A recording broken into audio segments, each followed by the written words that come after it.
Good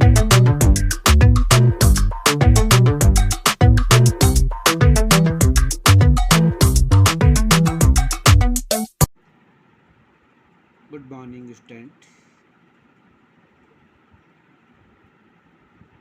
chapter 9 के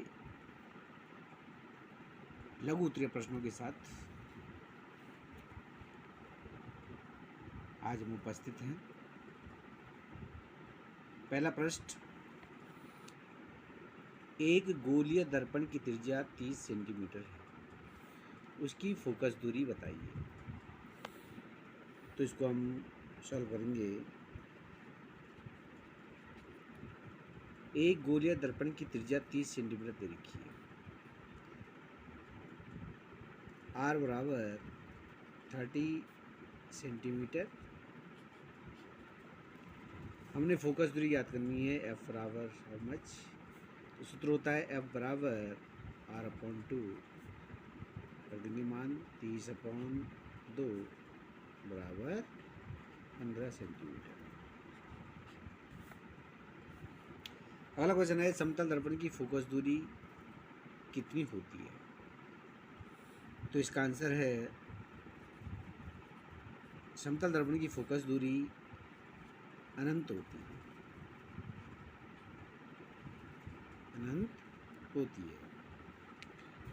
अगला question है, आपतित किरण की दिशा को स्थिर रखते हुए, आपतित किरण की दिशा को स्थिर रखते हुए समतल दर्पण को थीटा कोण से घुमाया जाता है, तो परावर्तित किरण कितने कोण से घूम जाएगी।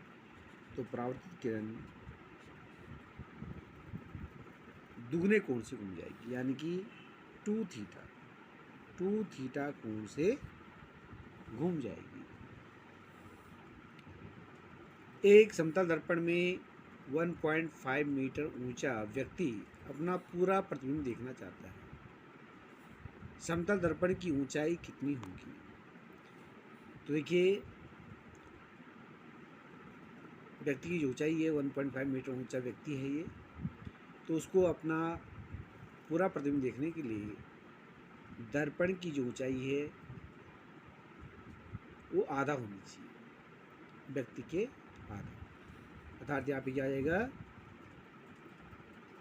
इसका जो आंसर आएगा 75 सेंटीमीटर। ठीक है। अगला क्वेश्चन है,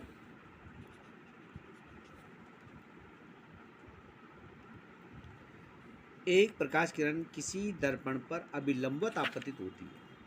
प्रकाश किरण है, दर्पण पर अभिलंबवत जो है आपतित होती है, तो परावर्तन कोण का मान कितना होगा। ठीक है। तो हमने यहाँ पे परावर्तन कोण का मान बताना है कि परावर्तन कोण का मान कितना होगा। तो 0 डिग्री सेंटीग्रेड, 0 डिग्री सेंटीग्रेड। इस प्रकार से आपके पास दर्पण है, ठीक है, और प्रकाश इस प्रकार से आपतित हो रहा है, अभिलंबत तो आपतित हो रहा है, तो यहीं से प्रकाश वापस चल जाएगा, तो इसके बीच का जो कोण होगा कितना होगा, 0 डिग्री का हो जाएगा। ठीक है। अगला प्रश्न है, 60 अंश के कोण पर झुके हुए दो समतल दर्पणों के बीच, 60 अंश के कोण पर झुके हुए दो समतल दर्पणों के बीच रखी एक वस्तु के कितने प्रतिबिंब बनेंगे। तो इसके लिए हम एक सूत्र का प्रयोग करेंगे। n बराबर होता है प्रतिबिंब की संख्या बराबर 360 डिग्री बटे थीटा -1। इसको निकालेंगे, इसको 360 बटे 60 -1, और इस पर आ जाएगा 6 -1 दैट इज इक्वल टू 5। तो यहाँ पर कितने प्रतिबिंब बनेंगे, 5 प्रतिबिंब बनेंगे। इसी प्रकार से आप यदि 90 दे रखा है, 45 दे रखा है, तो आप जो है इसको निकाल सकते हैं। अगला क्वेश्चन है, यदि आपतित किरण और परावर्तित किरण के बीच का कोण 60 अंश है, तो आपतन कोण का मान क्या होगा। इस प्रकार से ये आपतित किरण है, ये परावर्तित किरण है, ठीक है, और ये क्या हो जाएगा, अभिलंब हो जाएगा। यहाँ पर एक कोण दे रखा है पूरा का पूरा 60 अंश। आपतित कोण, आपतित किरण और परावर्तित किरण के बीच का कोण दे रखा है, ठीक है। तो क्योंकि आपतन कोण परावर्तन कोण के बराबर होता है तो ये आधा आधा हो जाएगा। इस प्रकार से हम यहाँ पर इसको लिख सकते हैं। इसका आंसर हो जाएगा आपतन कोण का मान, आपतन कोण का मान हो जाएगा 60/2 that is equal to 30 degree, ठीक है। और ये जो है परावर्तन कोण के मान का मान भी होगा, ठीक है ना। अगला क्वेश्चन है, गोलीय दर्पण की फोकस दूरी f और वक्रता त्रिज्या r में संबंध बताइए। तो इसका हमको सूत्र पता होना चाहिए। जो फोकस दूरी होती है वक्रता त्रिज्या की आधी होती है, तो इस प्रकार से फोकस दूरी f that is equal to r/2। Focus दूरी वक्रता त्रिज्या की आधी होती है, ठीक है। अगला क्वेश्चन है, एक गोलीय दर्पण पानी में रखा है, उसकी फोकस दूरी में क्या परिवर्तन। तो देखिए यहाँ पर अभी हमने ऊपर वाला क्वेश्चन किया f बराबर r/2। जो दर्पण होता है, दर्पण की जो वक्रता त्रिज्या होती है, ठीक है ना, उसका माध्यम का जो उस पर कोई असर नहीं होता है। अतः यहाँ पर यदि हम गोल दर्पण पानी में रखा है रख देते हैं तो उसकी फोकस दूरी में क्या परिवर्तन होगा, तो इसमें जो है कोई भी परिवर्तन नहीं होगा। फोकस दूरी जो है अपरिवर्तित रहेगी। फोकस दूरी अपरिवर्तित रहेगी, कोई भी प्रभाव नहीं पड़ेगा। अगला क्वेश्चन है, दो समांतर दर्पणों के बीच रखी किसी वस्तु के लिए कितने प्रतिबिंब बनेंगे। दो आपके पास दो समांतर दर्पण हैं, दर्पणों के बीच में रखी किसी वस्तु के कितने जो है प्रतिबिंब बनेंगे। तो यहाँ पर जो है आपके पास जो प्रतिबिंब बनेंगे, यहाँ पर तो लिखेंगे इसको अनंत प्रतिबिंब बनेंगे। कितने बनेंगे, अनंत प्रतिबिंब यहाँ पर बनेंगे। पहला क्वेश्चन देखिए, एक व्यक्ति 6 मीटर प्रति सेकंड की चाल से दर्पण से दूर जा रहा है। एक व्यक्ति 6 मीटर प्रति सेकंड की चाल से दर्पण से दूर जा रहा है। व्यक्ति के सापेक्ष प्रतिबिंब की चाल ज्ञात कीजिए। हमने यहाँ पर जो है व्यक्ति के सापेक्ष हमने प्रतिबिंब की चाल ज्ञात करनी है। क्या आएगा आपके पास, यह आएगा आपके पास 6 माइनस 6 बराबर हो जाएगा 12 मीटर प्रति सेकंड। तो ये प्रतिबिंब की जो चाल होगी। अगला क्वेश्चन लेते हैं, अपवर्तन की घटना में स्नेल का नियम कब असफल होता है। तो इसका आंसर, जब जो है प्रकाश क्या पड़ता है, पृष्ठ पर जो है अभिलंबवत आपतित हो, तो यहाँ पर जो है स्नेल का नियम फेल हो जाता है। तो इसको लिखेंगे, जब प्रकाश पृष्ठ पर अभिलंबवत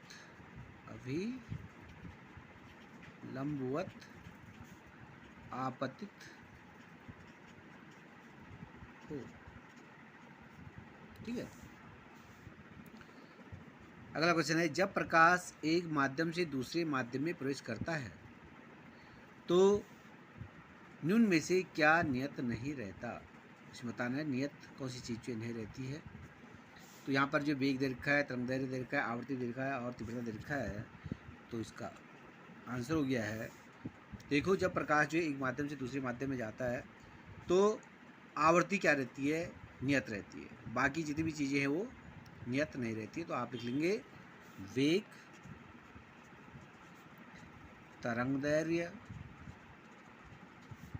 और तीव्रता, ये तीनों की तीनों जो है नियत नहीं रहती है। केवल जो है आवृत्ति यहाँ पर क्या रहती है, नियत रहती है। ठीक है।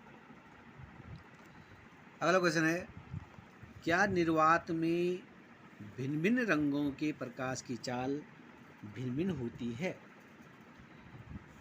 क्या निर्वात में भिन्न भिन्न रंगों के प्रकाश की चाल भिन्न भिन्न होती है? तो इसका उत्तर हो जाएगा नहीं। ठीक है। निर्वात में जो है सभी रंगों के प्रकाश की चाल जो है एक समान होती है। ठीक है। निर्वात में जो सभी रंगों के प्रकाश की जो चाल होती है एक समान होती है। अगला क्वेश्चन है, किस लेंस की फोकस दूरी धनात्मक तथा किस लेंस की फोकस दूरी ऋणात्मक होती है? तो इसका आंसर लेंगे हम, किस लेंस की फोकस दूरी धनात्मक होती है तो लिख लेंगे उत्तल लेंस की धनात्मक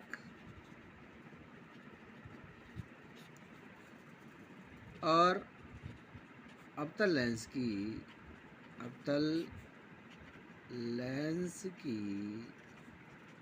ऋणात्मक होती है। पहला क्वेश्चन है, यदि एक उत्तल लेंस का आधा भाग ढक दिया जाए तो बनने वाले प्रतिबिंब पर क्या प्रभाव पड़ेगा? इसकी फोकस दूरी पर क्या प्रभाव? तो इसका आंसर है आपके पास, यदि एक उत्तल लेंस का आधा भाग ढक दिया जाए तो बनने वाला प्रतिबिंब पर क्या प्रभाव पड़ेगा? तो प्रतिबिंब जो है पूरा बनता है। प्रतिबिंब कैसे बनेगा? पूरा प्रतिबिंब बनेगा। पूरा प्रतिबिंब बनेगा, लेकिन जो प्रतिबिंब बनेगा आपके पास वो धुंधला होगा।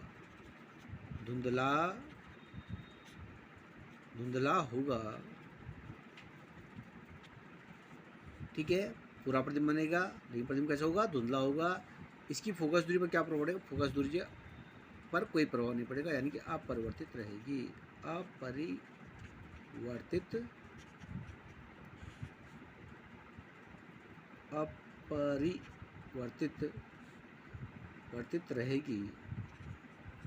रहेगी। फोकस दूरी जो है अपरिवर्तित रहेगी।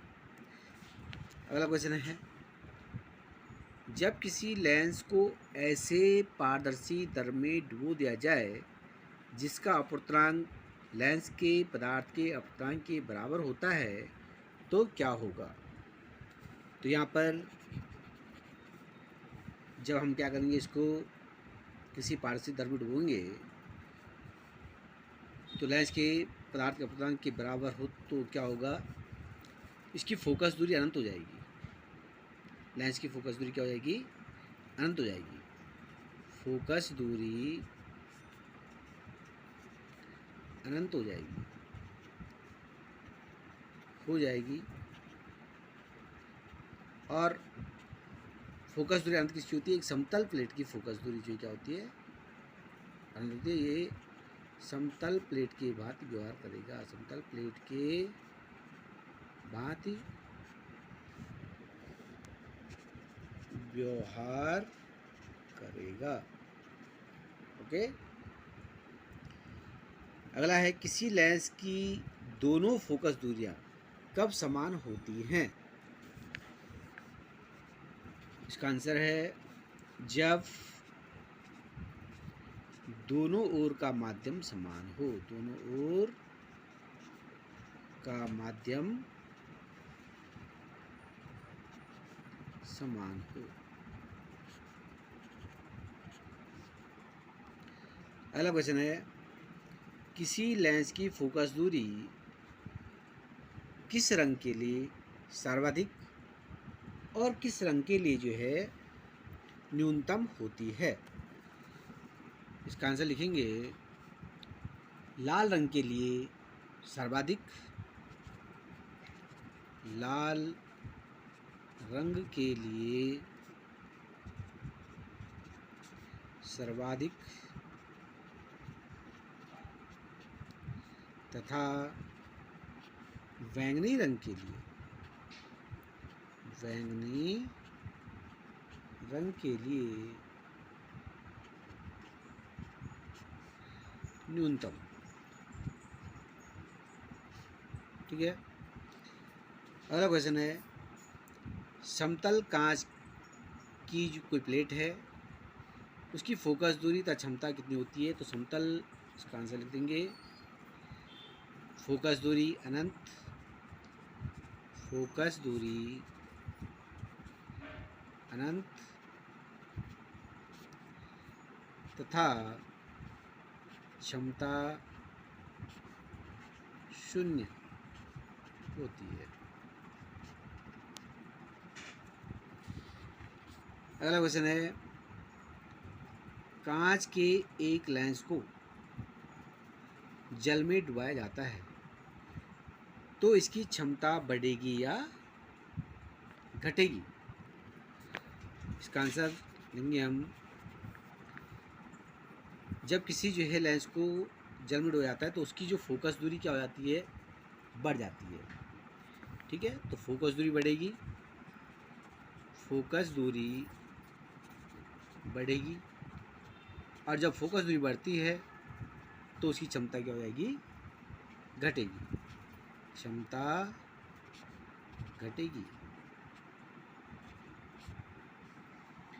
अगला क्वेश्चन है, किसी पारदर्शी पदार्थ का अपवर्तनांक किस रंग के लिए सर्वाधिक एवं किस रंग के लिए सबसे कम होता है?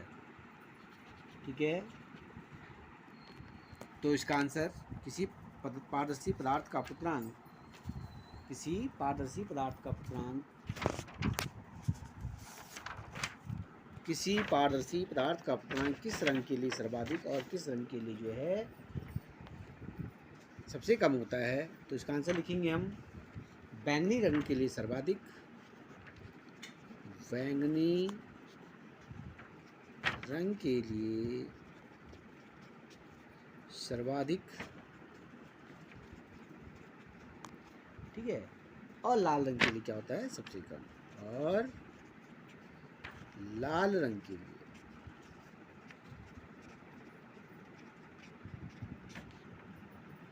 कम, लाल रंग के लिए क्या होता है? कम होता है। ठीक है। अगला क्वेश्चन है, क्राउन कांच तथा फ्लिंट कांच के लिए किसका अपवर्तनांक कम होता है? इसका आंसर लिखेंगे, क्राउन कांच का, क्राउन कांच का जो है अपवर्तनांक कम होता है। अगला क्वेश्चन है,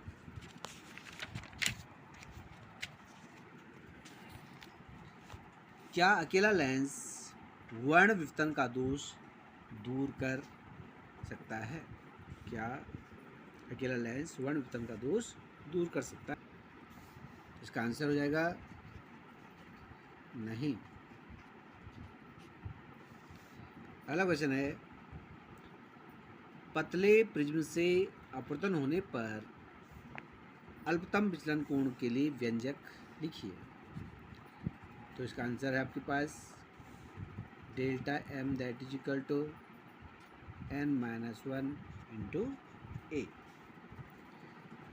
ये अल्पतम विचलन कोण का जो सूत्र है।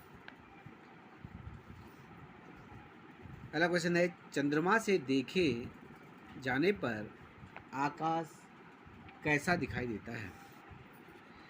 तो इसका आंसर लिख लेंगे, यदि हम चंद्रमा से देखते हैं तो आकाश जो है काला दिखाई देता है।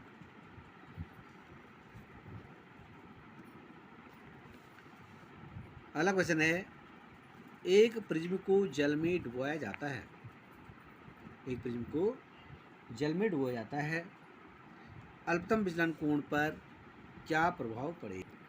इसका आंसर लिखेंगे अल्पतम विचलन कोण का मान कम हो जाता है। अल्पतम विचलन कोण का मान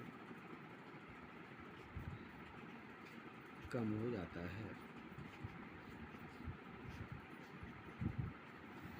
अगला क्वेश्चन है, सूक्ष्मदर्शी के अभिदर्शक का द्वारक छोटा क्यों होता है? इसका आंसर लिखेंगे हम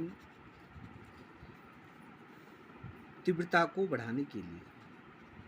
तीव्रता को बढ़ाने के लिए, ठीक है, ताकि जो है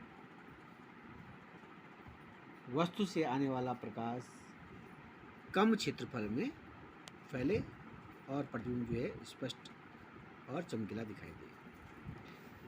अगला क्वेश्चन है, दूरदर्शी के अभिदर्शक का व्यास बढ़ाने पर उसकी आवर्धन क्षमता और विभेदन क्षमता पर क्या प्रभाव पड़ेगा? तो इसका आंसर है आवर्धन क्षमता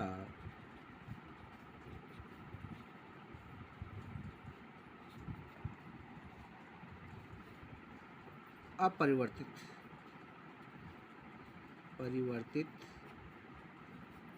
रहेगी और विभेदन क्षमता का मान, विभेदन क्षमता बढ़ जाएगी। विभेदन क्षमता बढ़ जाएगी। ठीक है। अगला क्वेश्चन है, आपको 800 मिलीमीटर और 80 मिलीमीटर फोकस दूरी के दो उत्तल लेंस दिए गए हैं। एक खगोलीय दूरदर्शी में किसे अभिदर्शक और किसे नेत्रिका बनाएंगे? इसका आंसर लिखेंगे 800 मिलीमीटर को अभिदर्शक लेंस और 80 मिलीमीटर को जो है नेत्रिका लेंस के रूप में उपयोग में लाएंगे। तो 800 मिलीमीटर अभिदर्शक लेंस, अभिदर्शक में यूज करेंगे इसका, और 80 मिलीमीटर को नेत्रिका में यूज करेंगे। ठीक है। अगला क्वेश्चन है, यदि सूक्ष्मदर्शी की अभिदर्शक पर मक्खी बैठ जाए, सूक्ष्मदर्शी के अभिदर्शक पर मक्खी बैठ जाए तो बनने वाले प्रतिबिंब पर क्या प्रभाव पड़ेगा? तो इसका आंसर है, इस पर जो है कोई प्रभाव नहीं पड़ेगा। जो प्रतिबिंब है उस पर कोई प्रभाव नहीं पड़ेगा। कोई प्रभाव नहीं पड़ेगा। लेकिन क्या होगी, इसकी तीव्रता जो होती है, जो उसका चमकीलापन है, स्पष्ट रूप से दिखाई देना, वो थोड़ा जो है कम हो जाएगा। तीव्रता क्या हो जाएगी? कम हो जाएगी। तीव्रता कम हो जाएगी।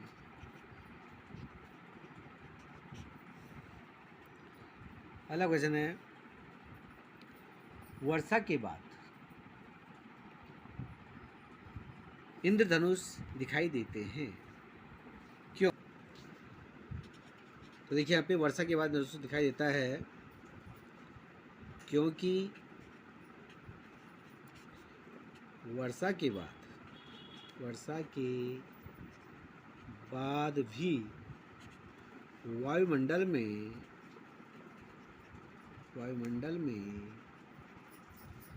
जल की बूंदें रहती हैं, विद्यमान रहती हैं या रहती हैं, क्योंकि वर्षा के बाद भी वायुमंडल में जल की बूंदें रहती हैं और जो बूंदें होती हैं एक प्रिज्म की तरह व्यवहार करती हैं, जिस पर प्रकाश आपतित होता है और हमें इंद्रधनुष दिखाई देता है। अगला क्वेश्चन है, यदि अभिदर्शक और नेत्रिका की फोकस दूरियां क्रमशः FO और FE हो तो सूक्ष्मदर्शी की जो नली होगी उसकी लंबाई कितनी होगी, तो उसकी लंबाई F O plus F E के बराबर होगी।